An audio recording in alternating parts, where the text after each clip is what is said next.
Bonjour, c'est Ursule encore. On est le 14 février 2023. Alors, je viens sur la trompette aujourd'hui encore et je viens proclamer le retour de notre Seigneur Jésus-Christ. Amen et Alléluia. Alors, la pensée rigide, une véritable barrière. Amen. La pensée, une fois rigide, est une barrière. Et vous savez que notre esprit est fonction de nos pensées. Au fait, ce que nous pensons donne une forme à notre esprit. Il y a des gens qui sont doux d'esprit, il y a des gens qui sont colériques, il y a des gens qui sont taciturnes. Toutes sortes d'esprits sont modélés en fonction de ce que nous pensons. Et récemment, le Seigneur m'a montré quelque chose parce que je suis dans cette période-là, n'est-ce pas? Je suis dans cette période-là au niveau des pensées. Amen.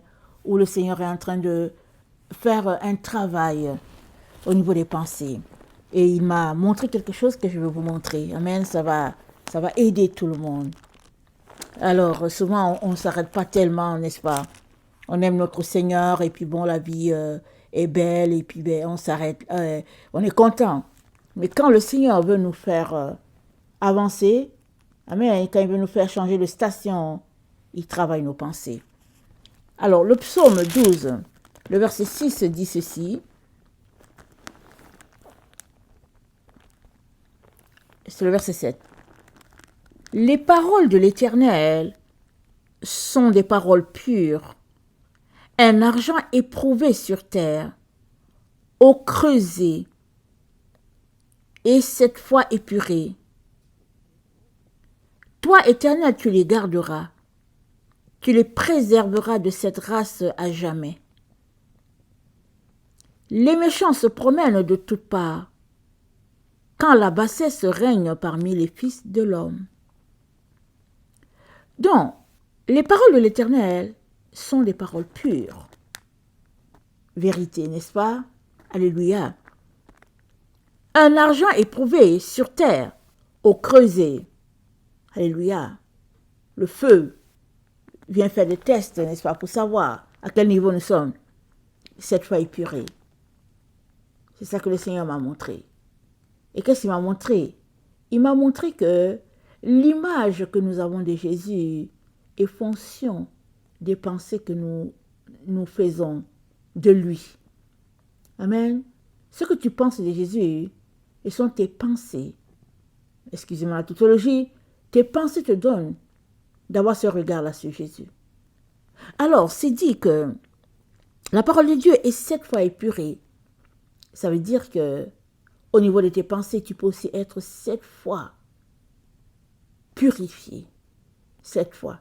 C'est-à-dire, il y a des niveaux comment on appelle ça? Des étapes ou bien des niveaux de... Voilà, il y a des niveaux. C'est comme un escalier, n'est-ce pas? Alors, tu as un niveau 2 et à un moment donné, il faudrait que tu passes au niveau 3. Et évidemment, les luttes dans lesquelles nous sommes font que souvent, on est encore au niveau 2 alors qu'on doit déjà au niveau 4. Et là, s'enclenche une course. Parce que le Seigneur nous veut au niveau 4. Parce qu'il nous attend au niveau 4, on est encore au niveau 2. Et pendant qu'il nous attend au niveau 4 et qu'on est encore au niveau 2, il envoie des épreuves. Il envoie des épreuves parce que la Bible dit quoi? Ils sondent les cœurs et les reins. Ils sondent les cœurs et les reins.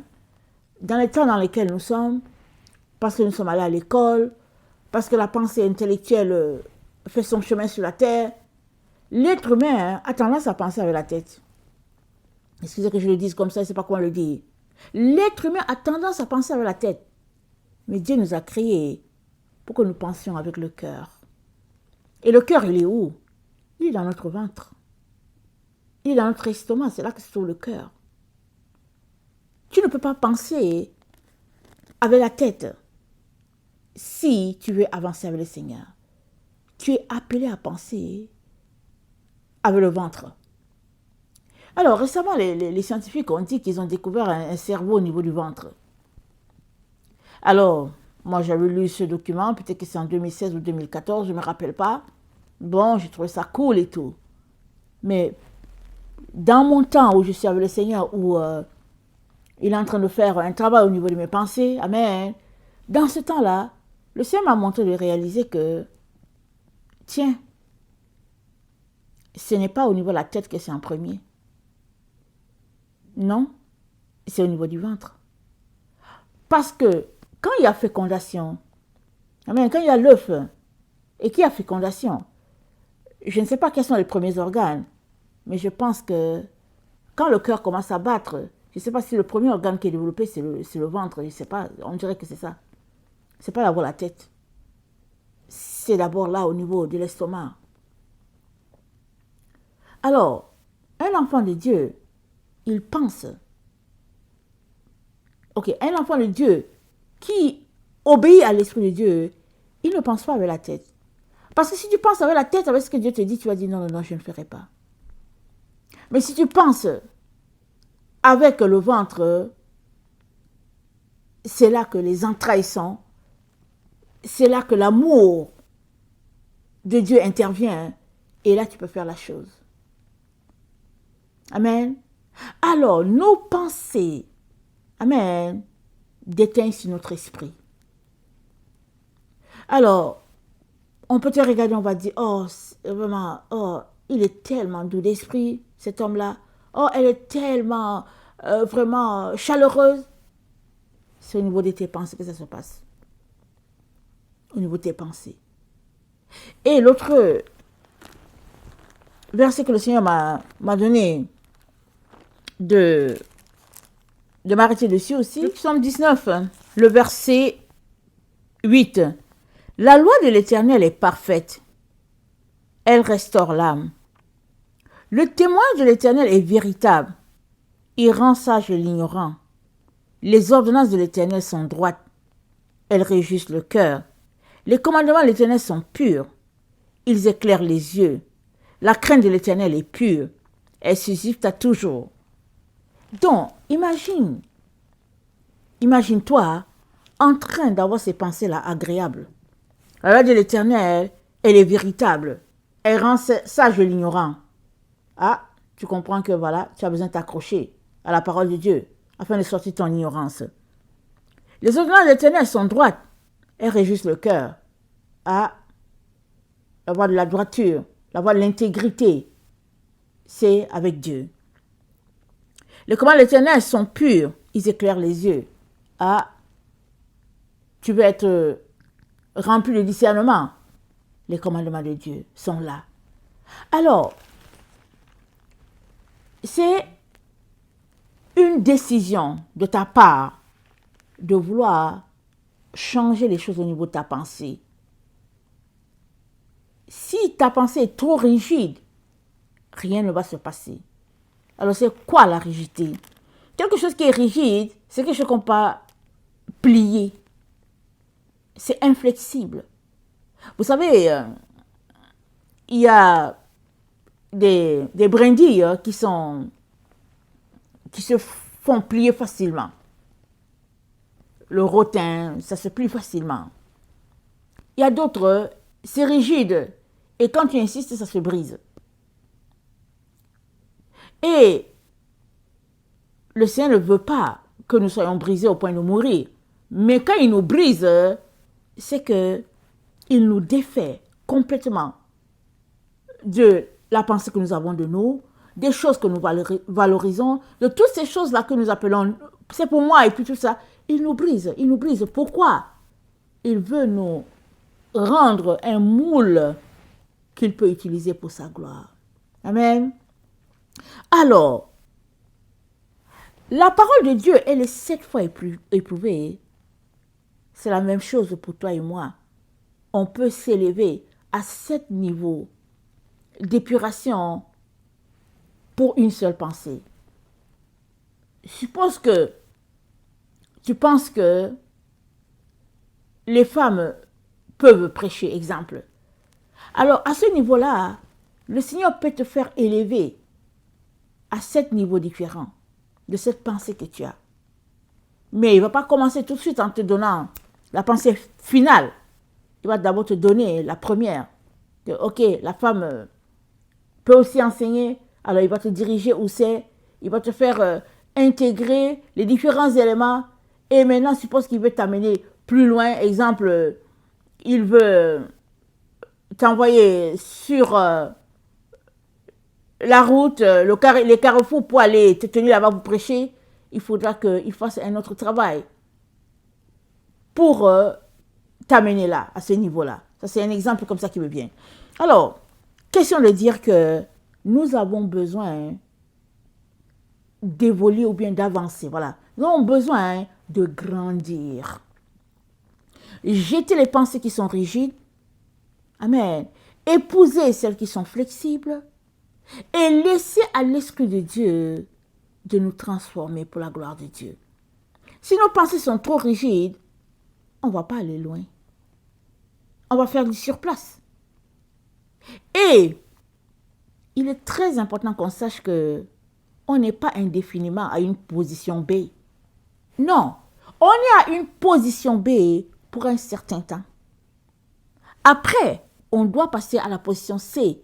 On doit passer à la position D. On doit passer à toutes les positions jusqu'à arriver au point final, qui est notre Z.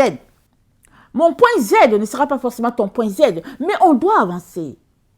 Alors, à un moment donné, si on est là, au lieu d'avancer, le Seigneur va nous faire passer un test.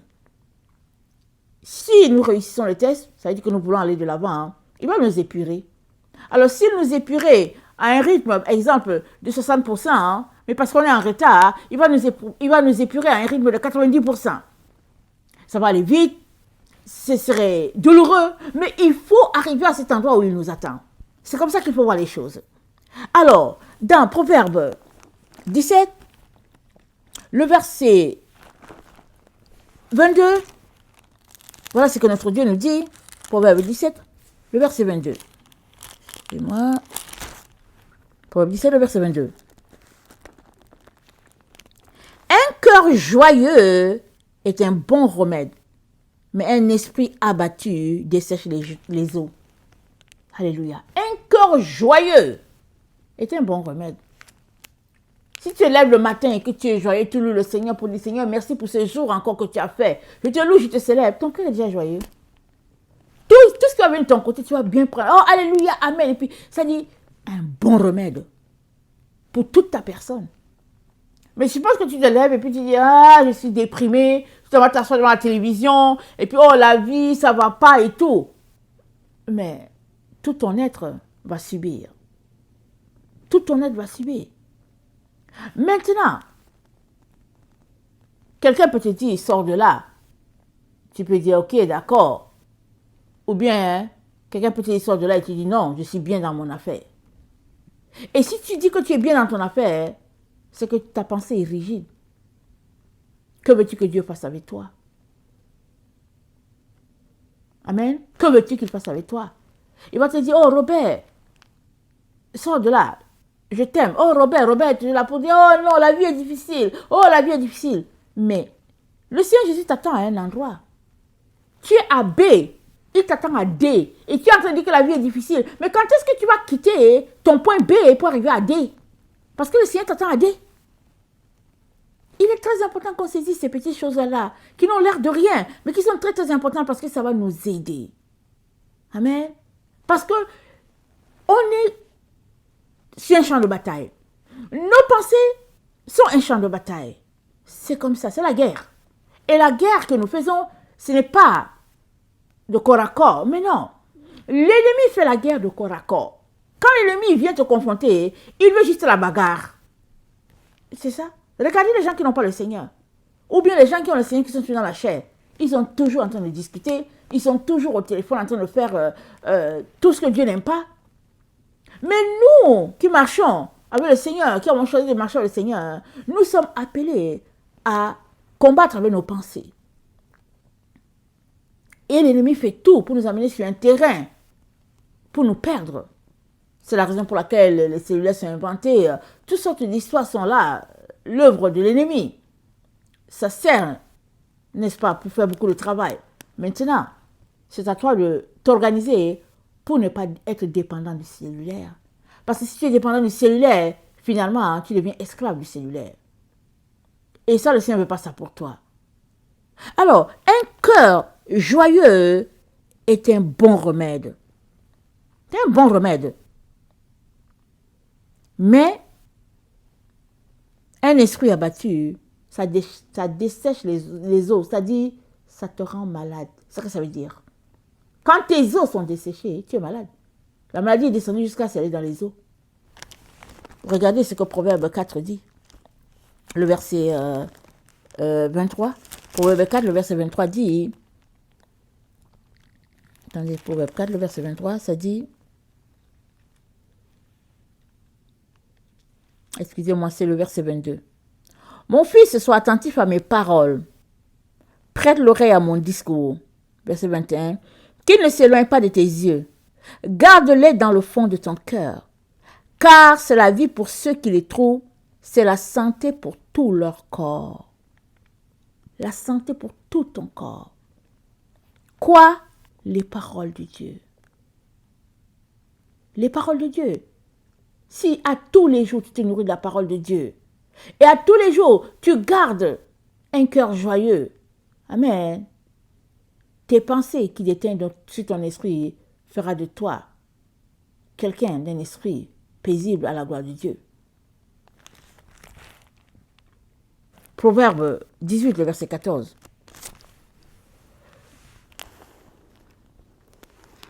L'esprit de l'homme le soutient dans la maladie, mais l'esprit abattu qui le relèvera.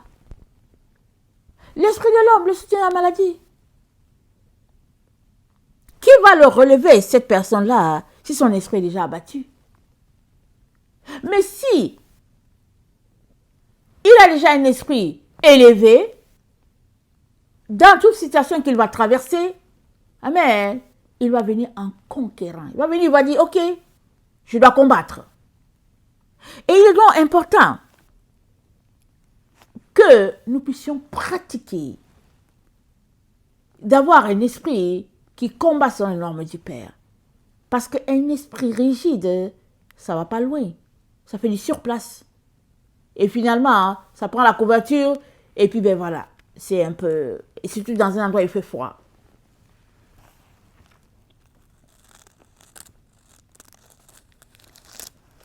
Notre monde est constamment en changement. Nos pensées aussi. Si on ne fait pas attention, on va épouser les pensées de ce monde. Voilà pourquoi Paul a dit dans Romains 12, le verset 2, « Ne vous conformez pas au présent siècle, mais soyez transformés par le renouvellement du Saint-Esprit. » Ne vous conformez pas, soyez transformés. Il est en train de nous dire, le siècle-ci, peu importe... Si c'est au deuxième siècle, si c'est au 10e, si c'est au 21e, peu importe le siècle dans lequel tu as vécu, il dit ne te conforme pas. Sois éloigné de Dieu. Conforme-toi à la parole de Dieu et tu vas rester concentré sur ce que Dieu est en train de faire. 2 Corinthiens 10, le verset 5.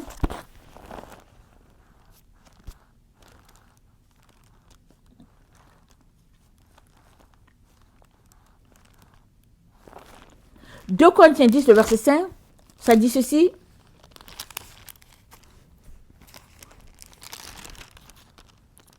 Nous renversons les raisonnements et toute hauteur qui s'élève contre la connaissance de Dieu et nous amenons toute pensée captive à l'obéissance de Christ. Mais tu renverses les raisonnements comment? Par ta bouche. Tu annules. Tu annules. Si tu sais ce que les gens disent, tu annules. Si tu sais que ce que tu penses, Dieu n'aime pas, tu annules. Tu renverses, tu dis, Seigneur, je me dissocie de ce qu'il a dit. Je me dissocie de ce qu'ils disent. Je ne m'accorde pas avec eux. La Bible dit quoi? Quand deux s'accordent à mon nom, cela leur est accordé, ce qu'ils ont demandé. C'est Jésus qui l'a dit. Si deux s'accordent pour me demander quelque chose, cela leur est accordé. Les enfants de Dieu n'utilisent pas beaucoup ce que Dieu leur donne comme munition. Mais les sorciers, ils utilisent cela. Les satanistes, ils fonctionnent avec la Bible. Les satanistes, ils ont la Bible. Quand tu arrives chez quelqu'un, tu penses tu vois la Bible, tu penses que oh, c'est un enfant de Dieu. Oh, oh, va vérifier. Va vérifier. Va vérifier. Les satanistes utilisent la Bible parce qu'ils savent que Jésus-Christ est plein là, la lumière est pleine. Là-dedans. Et ils l'utilisent, au lieu qu'ils l'utilisent pour la gloire de Dieu, ils l'utilisent à leur fin. Pour eux. Et c'est ça que Dieu n'aime pas.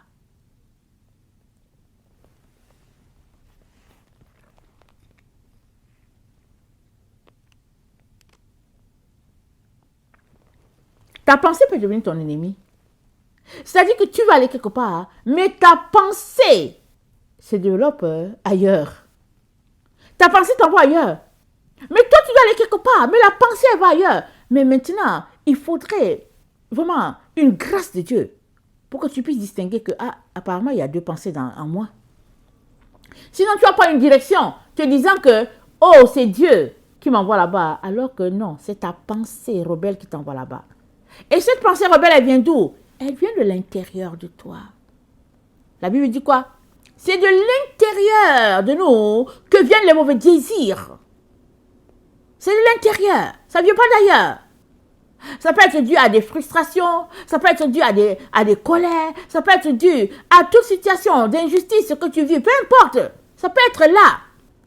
Et finalement, au lieu que ce soit des pensées ou bien des situations qui soient sorties, que tu as amenées à la croix et dont tu as été guéri, non, tu les as enfuies. À un moment donné, si Dieu veut t'amener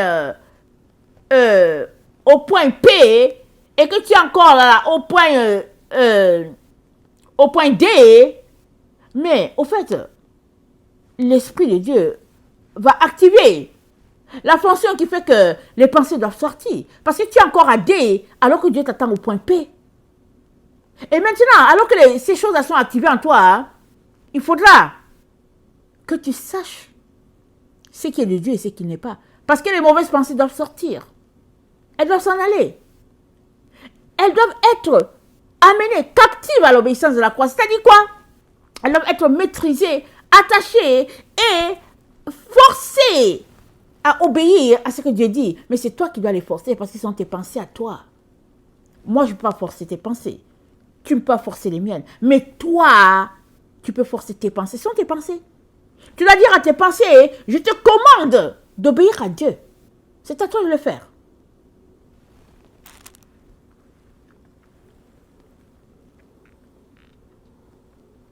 Nos pensées, comme je l'ai dit tantôt, est un véritable champ de bataille.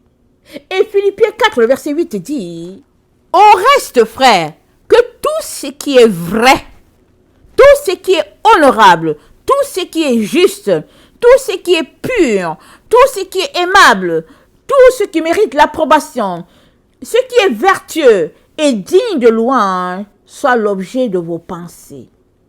Ce que vous avez appris, reçu, entendu de moi, ce que vous avez vu de moi, pratiquez-le et le Dieu de paix sera avec vous.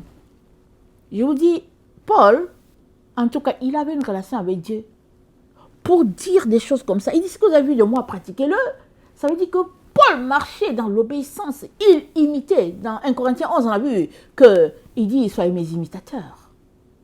Mais est-ce que toi, tu peux dire cela à quelqu'un? Est-ce que je peux dire cela? En tout cas, je vous dis une chose, je ne peux pas vraiment dire ça à quelqu'un. Pourquoi? Parce qu'il y a certains éléments que je sais que je dois toujours travailler. Mais j'aimerais tout simplement que j'arrive au niveau où Paul est. Et Paul est arrivé, ça veut dire que c'est disponible pour tout un chacun. Parce que Jésus-Christ a dit quoi? Il a dit, soyez parfaits comme votre Père. Soyez parfaits comme votre Père. Notre Père céleste est parfait. Il est la lumière inaccessible. Amen. Nous sommes appelés à être comme notre Père. On peut rendre grâce à Dieu pour Paul qui dit, imitez-moi, imitez-moi. parce qu'il craignait Dieu. Et il faisait tout pour ne pas sortir de la présence de Dieu. Et ce qui est vrai, on le trouve où? C'est dans la parole de Dieu comment trouver ce qui est vrai. Ce qui est honorable, on le trouve où? Dans la parole de Dieu. Ce qui est juste, c'est où? Au quotidien, hein, pratique la justice. Tu es victime d'injustice? Pratique la justice. Ce qui est pur, ce qui est aimable. Souvent, hein, tu brûles juste d'envie de dire des choses qui ne sont pas bien. Tu brûles d'envie tellement tu as abusé, tu te dis que non, ça suffit.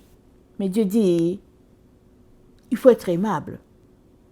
Il dit, ceux qui méritent l'approbation. L'approbation de qui? Ceux qui méritent l'approbation de ton Père. Tu es appelé à l'imiter, à être comme lui. Tu n'es pas appelé à rendre la méchanceté par la méchanceté, la cruauté par la cruauté, la jalousie par la jalousie. Non! Tu es appelé. La Bible dit quoi? À prier pour tes ennemis. Pourquoi? Charbon ardent. Il dit charbon ardent. Tu as une façon de fonctionner qui est déjà déterminée par le Père. C'est dans les Écritures. Alors que tu obéis à l'Écriture, contraire à ta situation, tu es en train de donner une forme à ton esprit qui sera une forme selon le Père. Mais si tu réagis à ce que tu vis, du tic au tac, hein, dans la méchanceté, la cruauté, tu es tout simplement en train de faire l'œuvre de Satan. Ce qu'il veut, c'est t'amener là. Te faire sortir du champ de bataille. Mais toi, tu sais que tu dois te battre. Et la bataille, ça se fait où? C'est notre pensée. Nos pensées, c'est là le champ de bataille. C'est le champ de bataille. Et tu dois faire tout pour garder tes pensées captives à l'obéissance de la croix.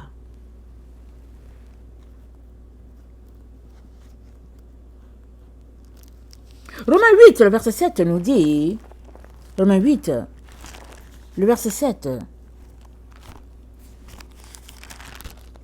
ça dit, car l'affection de la chair est inimitié contre Dieu, parce qu'elle ne se soumet pas à la loi de Dieu et qu'elle ne le peut même pas. Or, ceux qui vivent selon la chair ne sauraient plaire à Dieu. L'affection de la chair est inimitié contre Dieu. Waouh! Tu dois tout faire pour que ce ne soit pas ta chair, tes désirs, tes émotions qui prennent les dessus dans ce que tu vis. Tu dois tout faire. Tu dois demeurer dans la présence de Dieu. Tu dois demeurer là pour ne pas sortir de sa présence.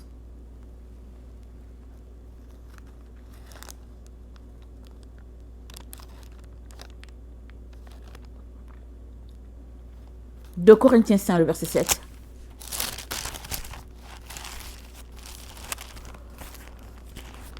De Corinthiens 5, le verset 7, ça dit,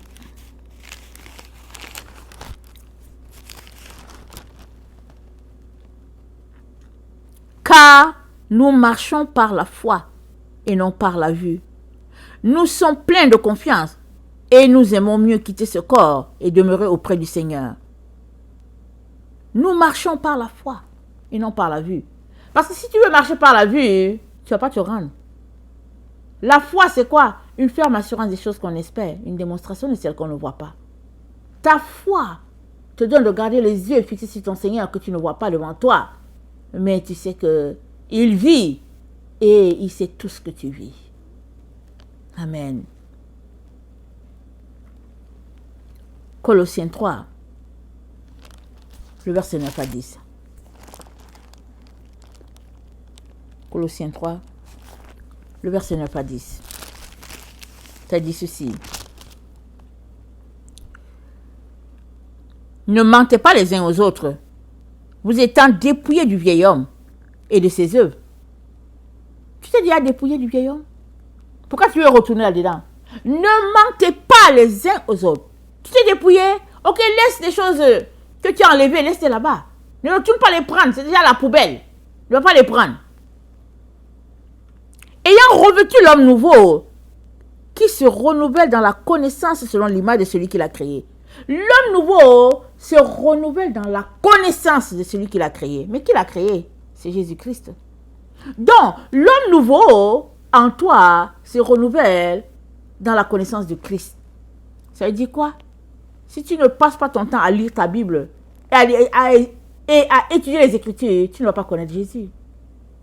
Par contre, si tu te donnes le temps pour faire ça, tu vas t'imprégner de ses caractéristiques, de sa lumière, de sa gentillesse, de sa tranquillité. Et ça va s'imprégner sur ton esprit. Et ton esprit va arrêter d'être rigide. Il sera tout simplement flexible. Et tu seras rempli de tendresse. Tu vas ressembler à ton Seigneur. Parce que tu as revêtu l'homme nouveau. C'est un exercice au quotidien que nous devons faire. Et puis Paul dit, faites donc mourir les membres qui sont sur la terre. Faites mourir les membres qui sont sur la terre. L'impudicité, l'impureté, les passions, les mauvais désirs, la cupidité, qui sont des choses, ce qui est une idolâtrie, la cupidité. C'est à cause de ces choses que la colère de Dieu vient sur les fils de la rébellion. Verset 23. Tout ce que vous faites, faites-le de bon cœur, comme pour le Seigneur et non pour les hommes. Tout ce que vous faites, faites-le de bon cœur. Voilà une façon de faire. Pas en train de bouder, pas en train de se plaindre, pas en train d'espérer une récompense. Il y a des gens, quand ils font quelque chose, il faut que tu leur donnes la paye tout de suite. Il faut que tu leur donnes la paye. Tu les as envoyés acheter du jus. Quand ils viennent, il faut que tu leur donnes la partie du jus que tu as envoyé acheter. Non, n'attends rien. Fais tout de bon cœur, sachant qu'il y a un qui voit tout et qui va te récompenser. Et prie pour tes ennemis. Si tu marches selon le Seigneur, tu as plein d'ennemis. Ils sont remplis. Et c'est qui? Ce sont les enfants qui sont dans la maison de Dieu. C'est eux qui sont tes ennemis. Parce que eux, ils ne veulent pas marcher selon la lumière. Alors, l'ennemi les utilise. Ce sont tes ennemis. Ils sont remplis. Mais toi, tu dois garder le focus. Parce que ça fait partie. Parce qu'il faut que tu pries. Pour que tout un chacun puisse sortir du camp de l'ennemi. Le camp de l'ennemi doit être vidé. Mais si tu es attaqué et que toi aussi tu fais comme les autres, mais il n'y a personne qui va sortir du camp. Pas toi, eux non plus. Mais si alors que tu es attaqué, insulté, méprisé, bafoué, tu continues de prier pour eux, tu vas réussir à les faire sortir. Parce que Dieu aura compassion de toi. Il aura vu tes prières, tes pleurs. Et il va t'aider. Donc, très important de prier pour tes ennemis. Et fais tout de bon cœur. Fais tout. Laisse aller la colère. Parce que la colère de l'homme n'accomplit pas la justice de Dieu. Laisse donc Dieu être ton juge. Laisse-le, s'il te plaît. Il arrive. Son jour arrive. Et tu seras content. Contente d'avoir attendu. Laisse Dieu, laisse-le. Laisse-le pleurer à ta place. Et laisse-le combattre le combat pour toi. Toi, fais tout de bon cœur. Et laisse aller la méchanceté. Laisse aller la calomnie. Les paroles déshonnêtes. La cruauté. Ne fais rien sortir de mauvais de ta bouche. Laisse faire.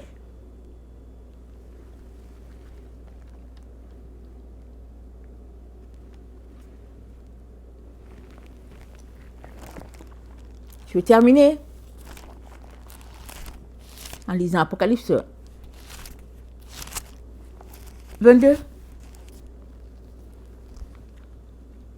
le verset 14. Heureux ceux qui lavent leurs robes afin d'avoir droit à l'arbre de vie et d'entrer par les portes dans la ville. Dehors les chiens, les enchanteurs, les impudiques, les meurtriers, les idolâtres et quiconque aime et pratique le mensonge. Dehors. Mais dehors, c'est où? C'est dans la gueule du dragon. C'est là-bas dehors. Et le dragon, amen, c'est cette... comment on dit ça? Cette entité, voilà. Cette entité-là, elle a... La gueule est dans sa bouche. Quand on voit le dessin du dragon, c'est rond. C'est comme une fois que il t'a englouti, tu peux pas sortir. Il met sa queue dans sa bouche, ce qui fait que tu es juste là dans ce cercle-là. Tu es à l'intérieur, pris dedans. Tu ne peux pas sortir. Et Dieu dit, c'est dehors. Pourquoi? Parce que c'est l'enceinte du Père qui te loge, qui te reçoit, ou bien l'enceinte de l'ennemi. Et l'enceinte de l'ennemi, ça correspond au dehors. Ce n'est pas dans le Père. Il est donc très important que nous puissions, amen, en toute chose, prendre du temps plus que par le passé pour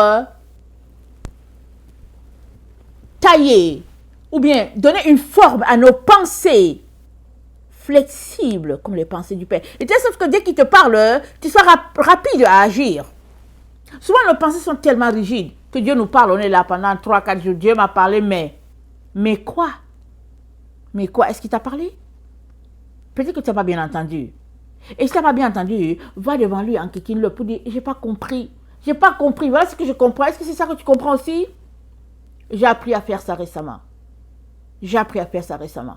Est-ce que c'est ça que tu comprends, Père? Est-ce que c'est ça que tu as dit vraiment? C'est ça? Est-ce que c'est ça là, ici, que tu comprends, papa? Parce que voilà, moi, ce que je comprends. Il va te dire, il va te parler. Clair et net. Mais si tu comprends quelque chose dans ta pensée et que ce n'est pas ce que Dieu comprend, il y a un problème. Il y a un problème. Et si tu continues là-dessus, tu risques de t'égarer. Et je reviens à ce que j'ai dit au début. Dans notre temps, on est allé à l'école, on voit les choses d'une façon, on a lu des bouquins, il y a la technologie qui a avancé, tout ça. On a tendance à penser avec la tête. Mais notre Dieu, ce n'est pas avec la tête qu'il pense. Il pense avec le cœur. Et nous sommes appelés à penser avec le cœur comme notre Père. Nous sommes appelés à penser avec nos entrailles. C'est avec nos entrailles qu'on pense. Si tu fais attention, je ne sais pas à quel niveau est ta relation avec le Seigneur, mais si tu fais attention, tu vas voir que quand Dieu te parle, ça sort du ventre. C'est dans le ventre. Prête attention, tu vas voir. C'est pas dans la tête. Parce que la tête, c'est la réflexion. On réfléchit, et puis voilà. Et souvent, les désirs de la tête, ce n'est pas les désirs des entrailles. En tant qu'enfant de Dieu, tu penses avec le cœur, tu penses avec les entrailles.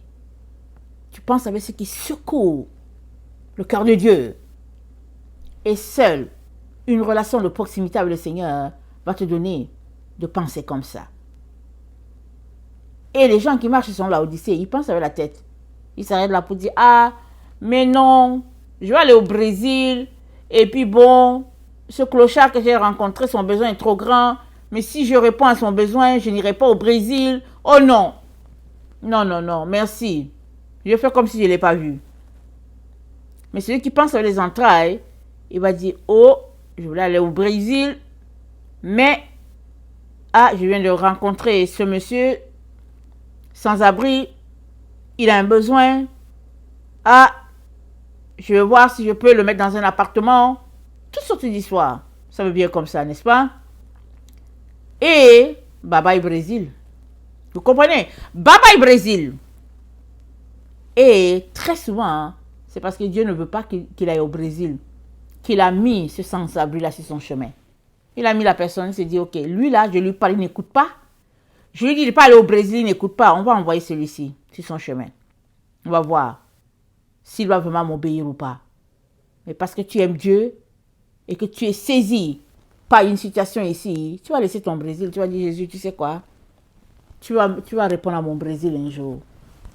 Pour le moment, il y a quelqu'un qui est ici, qui est dans les grands besoins.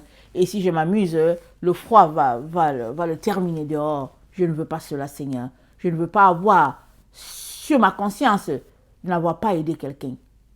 Alors, tu te lèveras et tu vas le faire le travail. Et, alléluia, tu viens de connecter au plan de Dieu.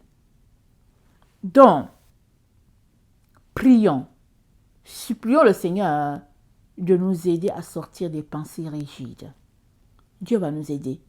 Il ne veut que cela. Parce que ce sont tes pensées qui dirigent ta vie. Ce sont tes pensées. Si elles sont selon Dieu, tu comprends combien ta vie sera glorieuse selon le Seigneur. Que le Seigneur bénisse sa parole. Je vous aime beaucoup. Dieu davantage. Maranatha, Jésus revient. Amen. Alléluia.